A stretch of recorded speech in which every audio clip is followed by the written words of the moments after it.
HRN listeners.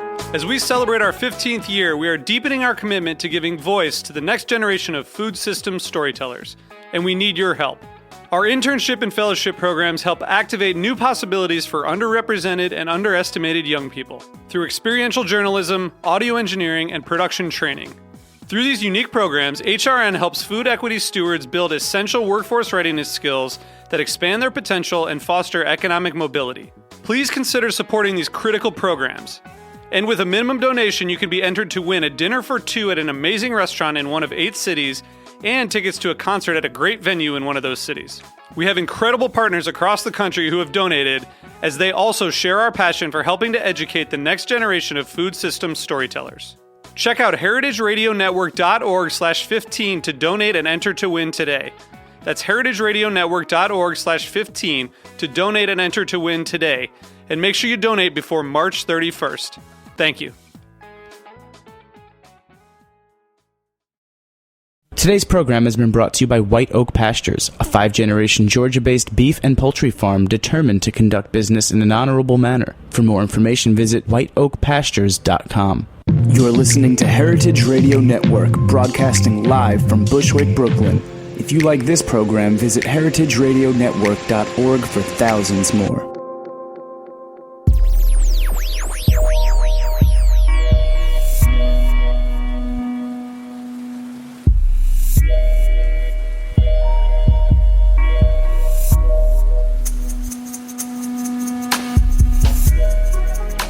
Hello, good afternoon, and thank you for tuning in to the Heritage Radio Network.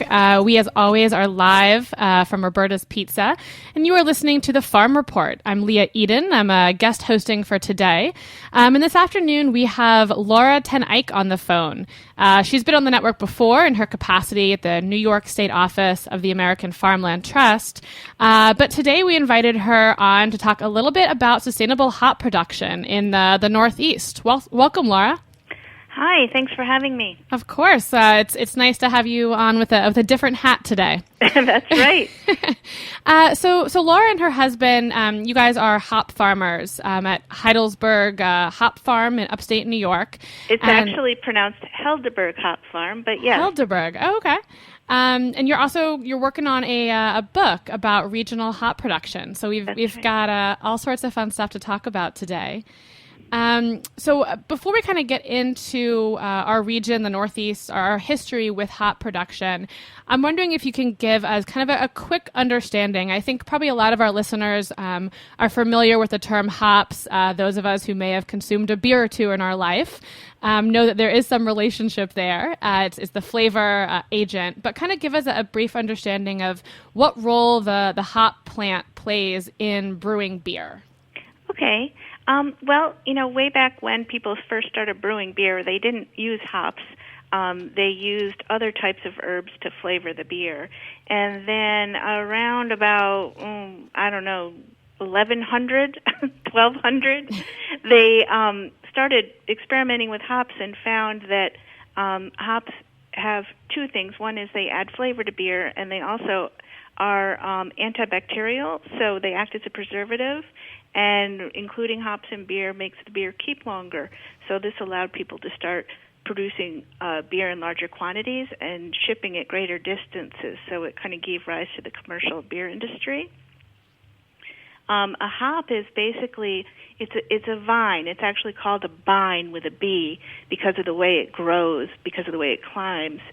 It's a little different from a vine, but it's basically a really big vine that crawls up high as it can go and produces a lot of flowers that look like little green pine cones. And those are the hop flowers, and it's actually the flower that's used in making beer. Inside the flower, there's a substance called lupulin. It's like a sticky yellow resin, and it forms underneath the petals of the flower, sort of at the core. And the lupulin is where all the properties reside that have the antibacterial properties and have the aroma characteristics and the bittering flavor that makes beer. Okay, so I want to get a little bit further into kind of where that hop flower comes from and how kind of, you and your husband are taking care of it. Mm-hmm. But before we dive into that part of it, you guys are located here in New York, growing hops here. But that's somewhat of both a new and an old phenomena. Exactly. And so, from my understanding, this region, the Northeast, used to be the largest hop producer. And then a lot of the crops kind of went through this disappearance, this destruction. Can you kind of give us a little bit of an understanding of why that took place? Kind of why did the production kind of come to a halt, and sort of where are we now in that change in history? Okay. Well, hops are native to the United States in North America, but basically they were growing wild when people first came from Europe to live here. And when those people came, they brought their own hop plants with them on the off chance they'd be able to grow them and continue to make beer, which was obviously a really important part of everybody's diet, especially because they weren't really drinking as much water then because of purity issues. Anyway, because New York, being on the East Coast, was sort of where the European colonists kind of first settled, some of the really big hop farming naturally occurred out in this part of the country. And New York State was, by the mid-1800s, the biggest hop-producing state in the country. Of course, the traditional home of hop production is in Germany. Anyhow, the New York State hops were huge, and they were supplying all the brewing in the country. And basically, hops have to grow in a place that has winter because they have to go into dormancy in order to come back and grow and produce flowers. So growing them like in the South wasn't an option. Late 1800s, early 1900s, the hop yards in New York State were dealt several blows. Two blows were through disease. Basically, powdery mildew and downy mildew are two of the big enemies of hops.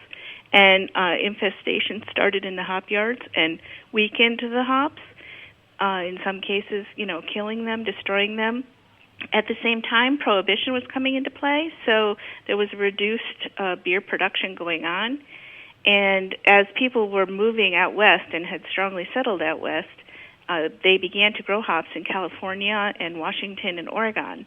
And one of the things that hops really don't like is a lot of moisture. They grow best in they need a lot of water, but they can't be in a really humid climate.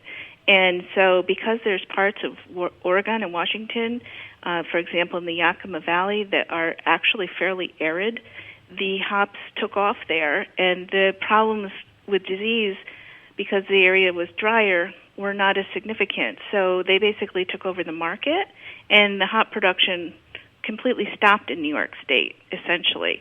Although there were random hop vines continuing to grow, whether they'd gone feral from hop yards or people were just, keeping them on, one or two on just for themselves. But basically commercial hop production ended at that point. Right. So, Laura, let's fast forward a little bit to kind of today, and maybe talk to us a little bit about kind of where you and your husband are growing hops locally, and you're starting to kind of see some more interest in both regional and craft beers as well as regional hop production. Kind of bring us into today. Where was that trend, or where was that kind of impetus coming from to sort of bring back the northeastern hop production? And sure. maybe help us see that through your own story and kind of why and how you and your husband fell into to hop production. Okay. Well, my husband, his name is Dietrich Gehring. He's always been very obsessed with beer and the craft brewing movement overall. The hop growing has kind of returned to New York State indirectly as a result of the local foods movement, because everybody is seeking to consume farm products that are grown closer to home. The craft beer industry is really no different. And as they continue to outdo each other with really unique recipes and unique flavors, they're moving now into the frontier of wanting to have their beer produced with locally grown ingredients. Seeing this trend in New York State, Governor Cuomo passed a law, and the legislature passed a law called the Farmstead Brewery Act, where the production of beer is now considered an agricultural activity. So farms can brew beer, providing that a certain percentage of their products are grown in New York State. So that opens a huge door for economic development, which we're trying to walk through. Basically, the problem is a lot of people want to brew beer with locally grown ingredients, but the ingredients aren't really there yet, especially in any kind of volume. So people are starting to grow hops, and we are among those people. My family has an apple orchard in Albany County, and we own a section of that farm, and we've started putting in hop yards. There's a lot of other people across the state that are starting to put in hop yards as well in order to ramp up production. Barley, of course, is going to be another issue. That's another ingredient required, and there's not much barley being produced in New York State either. Our ultimate goal is to be able to have our own farmstead brewery, where not only are we raising hops, selling them to other brewers, but we're brewing beer ourselves. Right. And we've already started with a hard cider that we're using hops in. It's called Hopped Up Hard Cider. So that's kind of where we're at. Okay. And so Laura, maybe kind of take us back, because, it sounds like, you and your husband have been, beer appreciators and, kind of looking at some of the book proposal that you guys were sort of taking this transition from being beer hobbyist to growing hops commercially. Talk us through a little bit some of those first steps. I mean, when you say, putting up a hop yard, what's kind of step one and step two of that process? Okay. Well, when you decide you want to start growing hops, the first thing you have to do is get a hold of hop rhizomes. And what a rhizome is it's not really the root, but it's sort of an underground stem from which the roots and the above-ground vine grow. And they're available through various sources, but the important thing is to get them from a place that has them disease-free. And there's an organization called the Northeastern Hop Alliance that is working with New York State growers and growers in Vermont and New England to obtain disease-free rhizomes. And you get these rhizomes, and you basically plant them in the ground. And what you have to do is lay out a hop yard, which is basically a network of tall poles, because the hops need to climb, especially if you're going to be, they will grow on the ground flat out, but then you'll never be able to harvest them because they'll get tangled up with everything else. So they have to grow straight up. So the big part there's several components of starting a hop yard. One is you have to prepare the soil. You have to have the right pH of the soil and the right nutrients in the soil. Then you have to put up your poles and your trellis system, which is where the vines will grow. And then you put the rhizomes in the ground. And obviously you have to care for them and train them to grow up the poles so that you can harvest the flowers at the end of the season. And so, Laura, when you talk about these rhizomes, what are we talking about? A seed like we would for any other kind of plant? Are we talking about like a little seedling vine? Kind of what does it look like? Well, it looks like it looks like a root. Okay, it looks like you dug up the root of a plant. It's like a brown, twisty kind of underground branch type of thing. That it has little eyes on it, sort of like a potato, and that's where the sprouts come out of. So basically, you can grow hop from seed, but it's really not done because hops don't grow true to variety. There's lots of different kinds of varieties of hops, just like there's lots of different varieties of apples, like McIntosh and Cortland. With hops, you have Cascade and Fuggle, for example.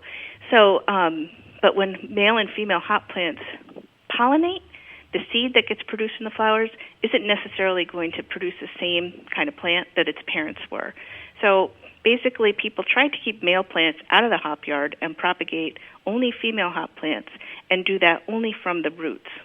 Huh. Okay. Well, we're going to actually take a very quick break, and we've put up our hop yard, and when we come back, I want to talk a little bit more about what happens after you've put down those roots and kind of have you take us through a season. So sure. Stay tuned in. We'll be back. Alrighty.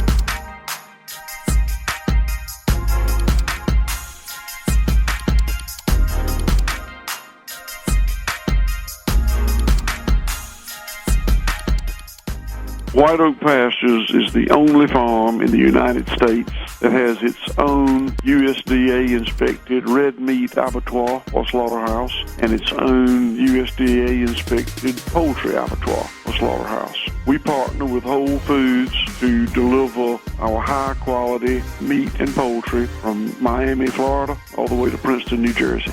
One family, one farm, 5 generations, 145 years. A full circle return to sustainable land stewardship and humane animal stockmanship. For more information, please visit our website, whiteoakpastures.com.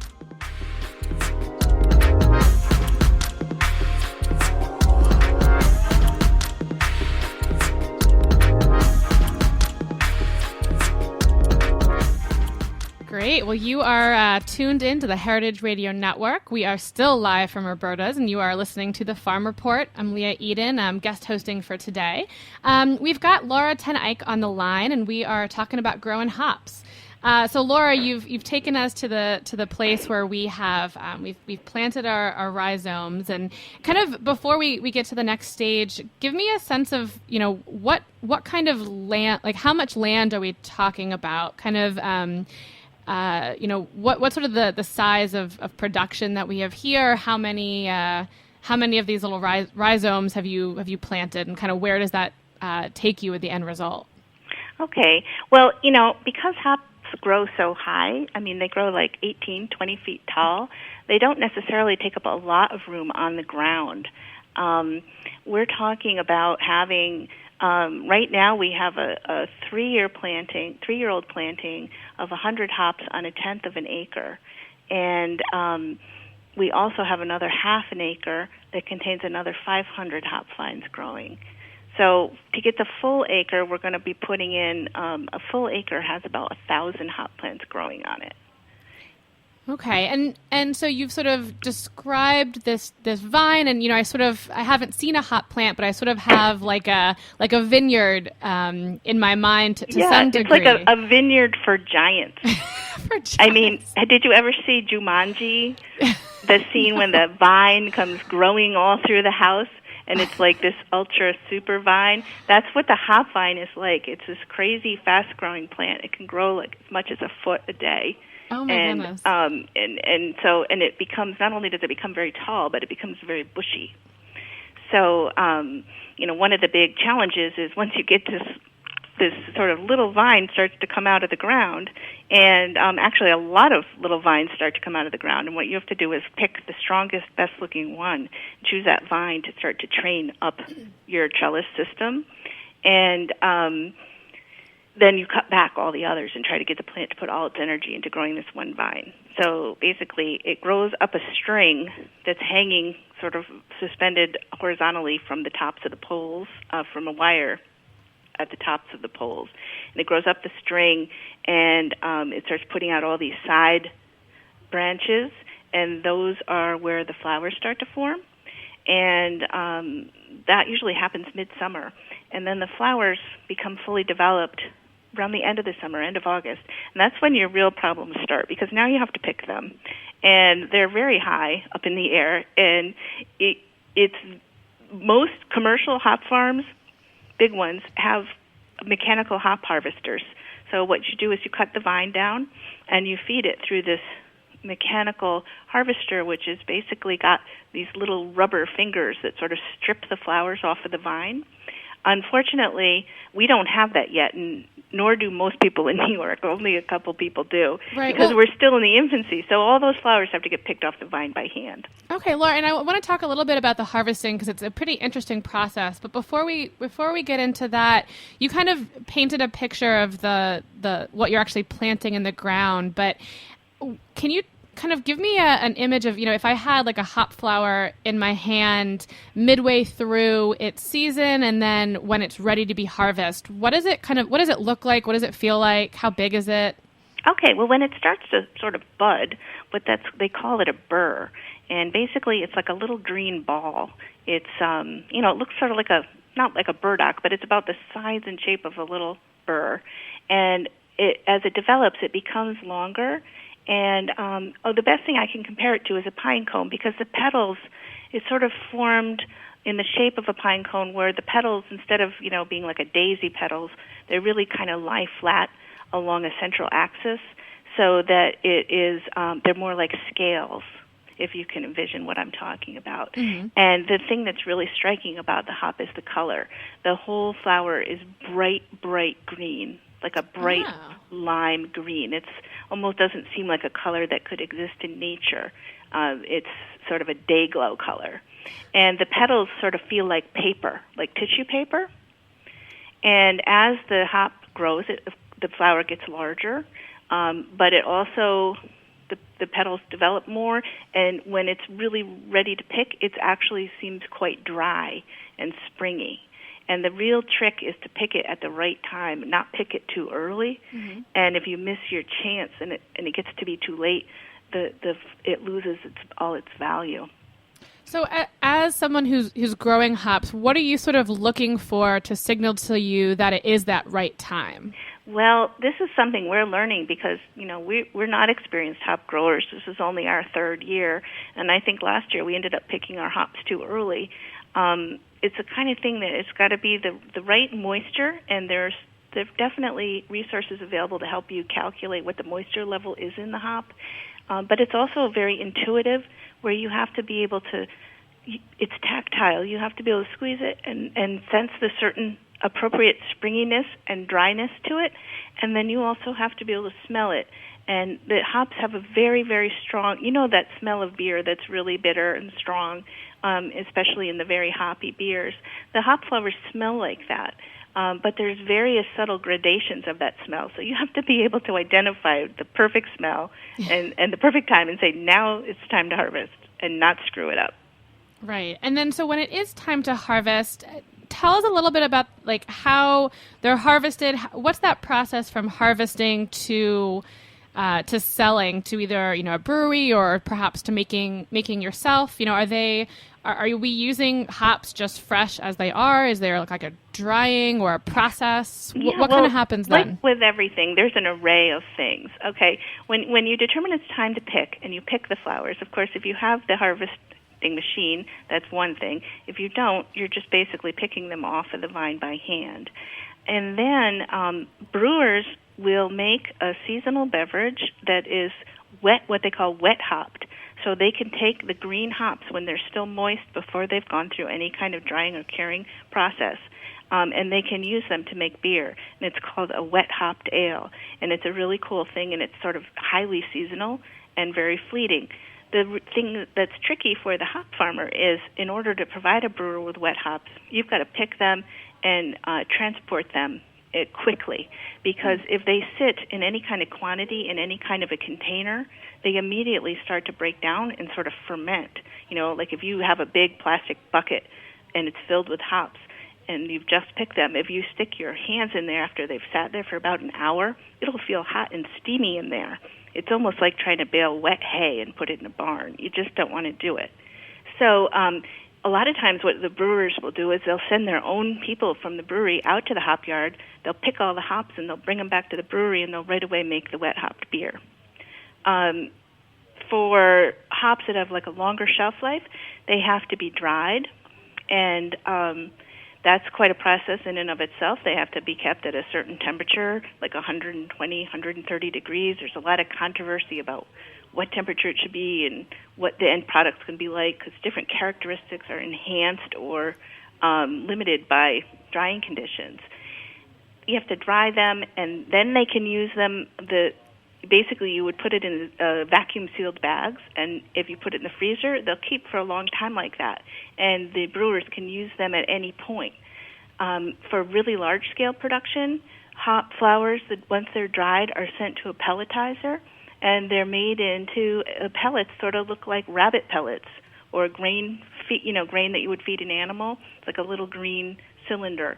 And, of course, the really big breweries, it's not practical for them to handle so many actual hop flowers, so they work with pellets and almost exclusively. So for a hop grower to be able to sell their product that way, you have to be relatively near a pelletizing place and have your hops processed that way. But that's really more for larger scale production and not something that we're getting into at all on our farm. Maybe next stage of the plan. Maybe. And it even goes beyond that, where then they also reduce the hop to hop oils, and those are also used for various purposes in brewing.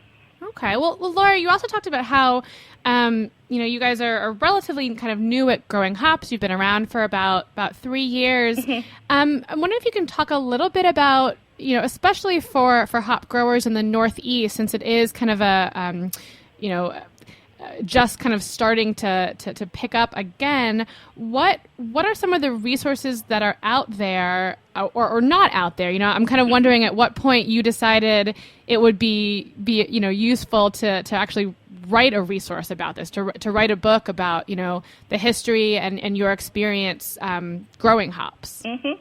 Well, I'm really glad you asked that question, because I want to give a huge shout out to the big three entities that are out there to help us hop growers who are new to growing hops in the Northeast, which is all of us, basically. And that would be the Hops Project at the University of Vermont and the people working on that. Cornell Cooperative Extension is also doing a pilot project at their research station, and their extension agent is involved in doing outreach to everybody. And the Northeastern Hop Alliance, which I mentioned before, both those entities are involved in that, as well as some other people who've gotten a head start. And it's all about sharing knowledge. And the people who know a little bit more, teaching those of us who are just starting out, as well as the fact that we're all kind of in it together, because even the people that know more don't know everything. We're sort of learning this from scratch. And some of the big challenges for us in the Northeast is, I'm sure you've noticed with the crazy weather patterns we've had lately with climate change, we're in a cycle of deluge and drought, basically. And the deluge part in particular really poses a problem for hop farmers, because when hop vines get wet, that's when we get disease and insect infestations. And we're trying to learn how to control those sustainably. And that's where we're working a lot with UVM and Cornell.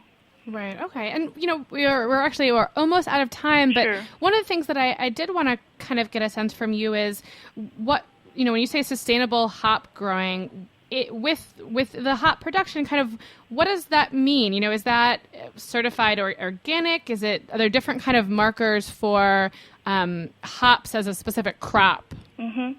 Well, I think it's just like any other crop. I mean, you can be certified organic. You can use conventional means, or you can try to walk the line in between, using as few toxic things as you can but still trying to keep your plants alive. And one of the good things about hops is a lot of the ways that you would raise them are what would be considered sustainable anyway. They really require a lot of nitrogen, and animal manure is obviously one of the best sources of that. So that helps a lot. And when it comes to insect infestation, one of the best means of controlling the insect infestation is through the beneficial insects that prey on the ones that are doing the damage. And so we've learned, from the Hop Project at UVM, that you can do a lot more damage by spraying pesticides to kill the damaging insect, because then you wipe out your whole beneficial population, and it's really hard to get back to equilibrium. Mm-hmm. Right. Okay, well, I think that's that. I think we could probably have a whole other conversation about that, and I think we'll probably have to have you back on when your book is out. When will we get to read it? Well, it's going to be a while. I just signed the contract. It's being published by Chelsea Green, which is based in Vermont. And I know that I have to deliver the manuscript on December 1st of 2014, and then we go through the whole editing process and the design process. So it's going to be a while before you read the book. All right. Well, but we're going to learn a lot in the process of writing it and have a lot of fun. Great. Well, we'll have you back on at that point and dig into the hops a little bit more. Great. Thank you so much, Laura, and thanks to everyone for tuning in to the Heritage Radio Network. This has been the Farm Report. This, like all of our 30 live weekly shows, can be found on our website, or you can subscribe via iTunes or Stitcher. And please, if you like what you hear today, consider supporting our network by becoming a member. Go to www.heritageradionetwork.org and click that donate tab. Tune in next Thursday at 1 for another episode of the Farm Report.